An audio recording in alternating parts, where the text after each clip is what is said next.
সকল দর্শক মণ্ডলীকে আমার পক্ষ থেকে আন্তরিক শুভেচ্ছা, অভিনন্দন ও ছোট ছোট ভাই বোনদেরকে স্নেহ ভালোবাসা জানিয়ে আমরা আমাদের মোকালামাটি শুরু করছি। আমি সুহানা পারভীন, আমার সহপাঠী সাইনাত আওয়াজ।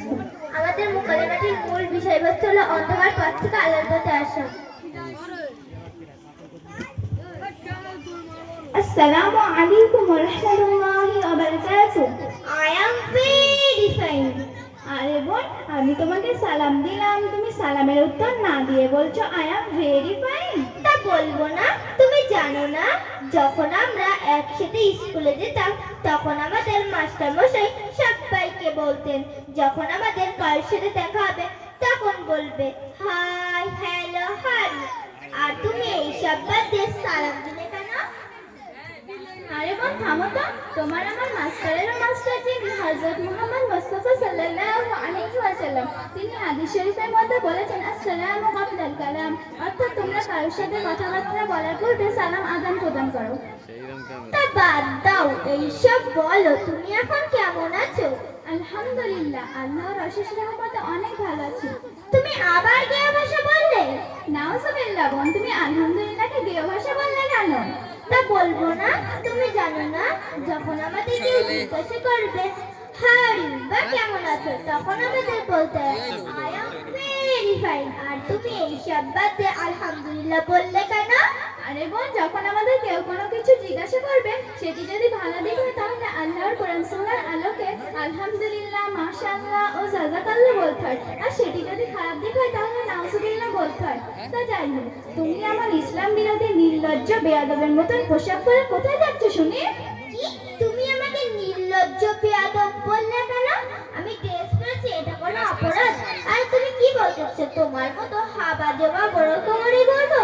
আরে বোন, আমার মতো ড্রেস পরে এই লাইফটাকে এনজয় করতে শেখো। আফসোস, বড় কপালে কি লাইফটাকে এনজয় করা যায় না বুঝি? তোমার মতন হাজারো মুসলিম মেয়েরা পর্দাকে হালকা ভেবে নিচ্ছে, যেন ব্যভিচার করে লাঞ্ছিত বঞ্চিত হচ্ছে। এই, তোমার সমস্যাটা কোথায় বলো তো? আমার কোনো সমস্যা নেই, সমস্যাটা হলো তোমাদের ইসলামের এই সুন্দর সংস্কৃতিকে ছেড়ে তোমরা পরচর্যা পচামান্দা সংস্কৃতিকে তোমাদের ভালো লাগে, তাই তো তোমরা খোলামেলা পোশাকে ঘুরে বেড়াও। এই কখন থেকে শুনছি পর্দা পর্দা করে, তা পর্দার মানে কি সেটা বলো তো? পর্দার মানে হলো আবরণ করা বা ঢেকে রাখা, এটি ইসলামের একটি বিধান। আর এই পর্দা নিয়ে আল্লাহ পাক কোরআনের মধ্যে কি বলেছেন জানো? কি বলেছেন আবার? আল্লাহ পাক সূরা আল কাহফের শুরুর দিকে বলেছেন, হে নারীরা, তোমরা তোমাদের ঘরে অবস্থান করো। সেই জাহিলি আল্লাহ পাক কোরআনের মধ্যে আরো বলেছেন অকুলনা ফি বুয়ুতিকুন্না তাবাররুজনা তাবাররুজাল জাহিলিয়াতিল উলা, অর্থাৎ হে নারীরা, তোমরা তোমাদের ঘরে অবস্থান করো। সেই জাহিলি যুগের মতন রূপ সৌন্দর্য দেখিয়ে পরপুরুষের সামনে প্রদর্শন করে বেরিও না। তিনি যেমন যত্ন রাখলে তেমন পিঁপড়ে লাগে না, তেমন মুসলিম মেয়েরা পর্দা করলে তাকে অপমান করা তার থেকেও কঠিন। বোন, তোমাকে একটা উদাহরণ দিচ্ছি। ধরো দুটো 5 টাকার কয়েন, দুটোরই বয়স 7 বছর। একটি যত্নে বাক্সে রাখা আছে আর একটি খোলামেলা দুনিয়ায় ঘুরে বেড়াচ্ছে। যেটি খোলামেলা দুনিয়ায় ঘুরে বেড়াচ্ছে আর একজনের হাত থেকে আরেকজনের হাত, ফলে সেটি নষ্ট হয়ে যাচ্ছে। আর যেটি যত্নে বাক্সে রাখা আছে সেটি এখনো নতুনের মতন চকচক করছে। পর্দাওয়ালি ও বেপর্দাওয়ালির মধ্যে তেমন পার্থক্য। তা যাই হোক, তোমার সঙ্গে আজে বাজে তর্ক করে আমি আমার সময় নষ্ট করে ফেলছি। আমি চললাম, আমার পিকনিকে যাবার সময় হয়ে গেছে। দাঁড়াও বোন, দাঁড়াও, পিকনিকে না গিয়ে নামাজটা পড়ে নিলে হতো না? কি, কিসব ফালতু বকছো? আমি পিকনিকে না গিয়ে নামাজ পড়বো? আর আমি আল্লাহ তাআলাকে তো বিশ্বাস করি না, আর নামাজ পড়বো? আর নামাজ পড়ে আমি কার কাছে মাথা নত করবো? নাউজুবিল্লাহ বোন, তুমি এ কি বললে? আরে আল্লাহ পাককে তো দেখা যায় না, তাহলে কিভাবে বিশ্বাস করবো? বোন, তুমি যে বাতাসটা অনুভব করো তাকে কি তুমি দেখতে পাও? তাহলে সেটা কেন বিশ্বাস করো? আর যখন তোমার মাথা যন্ত্রণা করে তুমি কি সেটাও দেখতে পাও? শুধু অনুভব করো। আর যখন তোমার পেট যন্ত্রণা করে তুমি কি সেটাও দেখতে পাও? শুধু অনুভব করো। তাহলে সেটা কেন বিশ্বাস করো?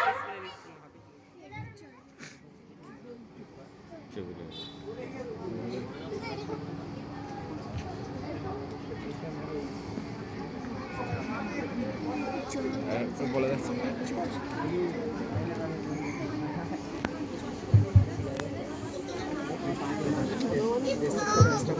এখন তাহলে নামাজ পড়ে কি হবে? বোন, তুমি জানো না আল্লাহ পাক কোরআনের মধ্যে বলেছেন সাদ্দু নিসানি ফি বাদিন ইন্না সলাতা তানহা আনিল ফাহশাই ওয়াল মুনকার, অর্থাৎ নিশ্চয়ই নামাজ খারাপ কাজ থেকে দূরে রাখবে।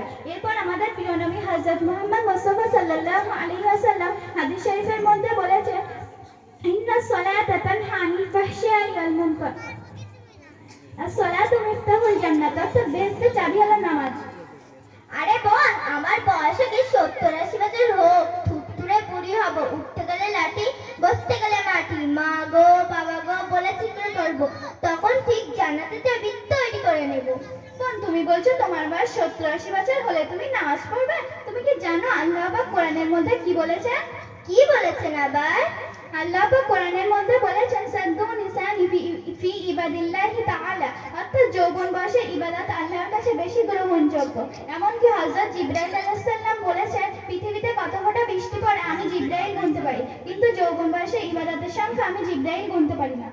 আচ্ছা বোন, তুমি তো দেখছি ইসলামের বিষয়ে অনেক কিছু জানো, তা তোমাকে কিছু প্রশ্ন করতে চাই। কি প্রশ্ন করবে করো। আচ্ছা বোন, তাহলে আল্লাহ পাক কিয়ামতের দিন কি ছায়া দেবে? হ্যাঁ, অবশ্যই। কাদেরকে ছায়া দেবে? আল্লাহ পাক কিয়ামতের দিন 7 শ্রেণীর ব্যক্তিদের ছায়া দেবেন। 1 নম্বর যারা ন্যায় বিচার করে, 2 নম্বর যে ব্যক্তি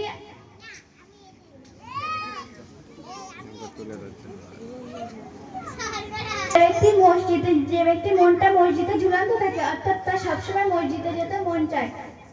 3 নম্বর যে ব্যক্তি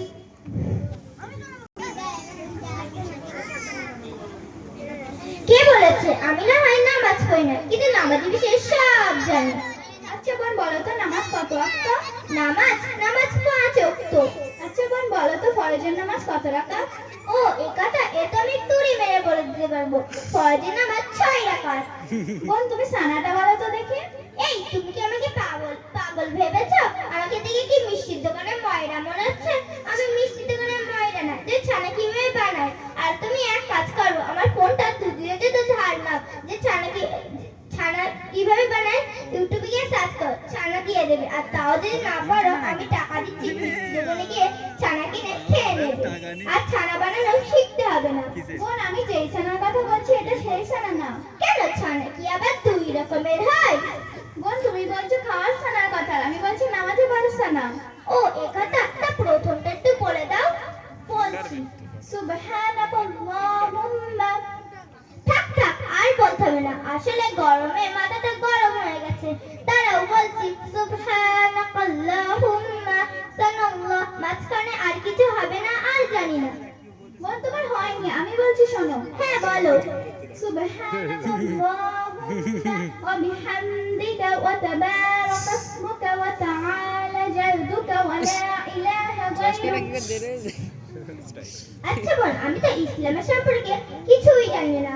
আসলে আমি কিছুই জানি না। আমাকে ইসলামের পথে আসতে গেলে কি করতে হবে?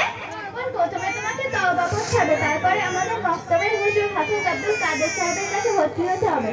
ইনশাআল্লাহ বোন, কালই তোমাদের মক্তবে ভর্তি হবো। আর বোন, তোমাকে আর কিছু প্রশ্ন করতে চাই। হ্যাঁ অবশ্যই, কি প্রশ্ন করবে করো। আচ্ছা বোন, তাহলে আমি যদি নামাজ পড়ি তাহলে কোন দিকে ফিরে পড়বো?